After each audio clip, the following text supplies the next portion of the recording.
নমস্কার বন্ধুরা, আশা করি সবাই ভালো আছেন, সুস্থ আছেন ও পরিবারের সাথে আছেন।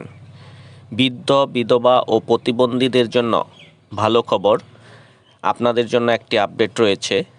মাননীয় মুখ্যমন্ত্রী শ্রী শুভেন্দু অধিকারী মহাশয় গতকাল বলেছেন, যত আবেদন জমা পড়বে, অর্থাৎ বৃদ্ধ, বিধবা বা প্রতিবন্ধী ভাতার আবেদন যত জমা পড়বে সব অ্যাপ্রুভ করে দেওয়া হবে। কিন্তু তিনি একটা কথা বলেছেন, যারা জনকল্যাণ শিবিরে ফর্ম জমা করেছিলেন তাদেরগুলো আগে করা হবে। অর্থাৎ বিজেপি সরকার আসার পরে যে জনকল্যাণ শিবির হয়েছিল সেটাতে যারা ফর্ম জমা করেছিলেন ফিল আপ করে, তাদেরকে অগ্রাধিকার দেওয়া হবে। সবার ফর্মে অ্যাপ্রুভ করা হবে এবং সবাইকেই টাকা দেওয়া হবে, কিন্তু যারা জনকল্যাণ শিবিরে ফর্ম জমা করেছিলেন তাদের আগে করা হবে।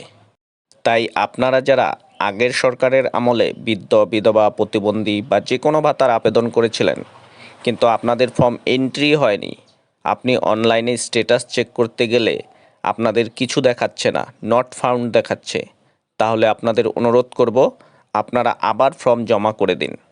আগামী দিনে আরও জনকল্যাণ শিবির আয়োজন করা হবে। আপনারা যারা যারা এখনও করেননি তারা জনকল্যাণ শিবিরে গিয়ে ফর্ম ফিল আপ করে জমা করে দেবেন।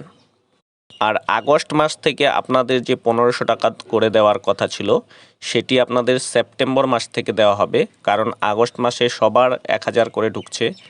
এখনও অনেক মায়েরা, বাবারা আছেন যারা এখনও টাকা পাননি বৃদ্ধ, বিধবা, প্রতিবন্ধী ভাতার, কিন্তু সেপ্টেম্বর মাস থেকে আপনারা 1500 করে টাকা পাবেন। আর বিজেপি সরকার যে প্রতিশ্রুতি দিয়েছিল যে 2000 করে টাকা দেবে আপনাদের, আগামী বাজেটে সেই 2000 টাকার বাজেট করা হবে এবং আগামী বাজেটের পর থেকে আপনারা 2000 করে টাকা পাবেন। এটা মাননীয় মুখ্যমন্ত্রী শ্রী শুভেন্দু অধিকারী মহাশয় বলেছেন। আজকে এইটুকুই আপডেট ছিল। ভিডিওটি ভালো লাগলে একটি লাইক করে দেবেন ও সাবস্ক্রাইব করে পাশে থাকবেন। সবাই ভালো থাকুন, সুস্থ থাকুন ও পরিবারের সাথে থাকুন। ধন্যবাদ।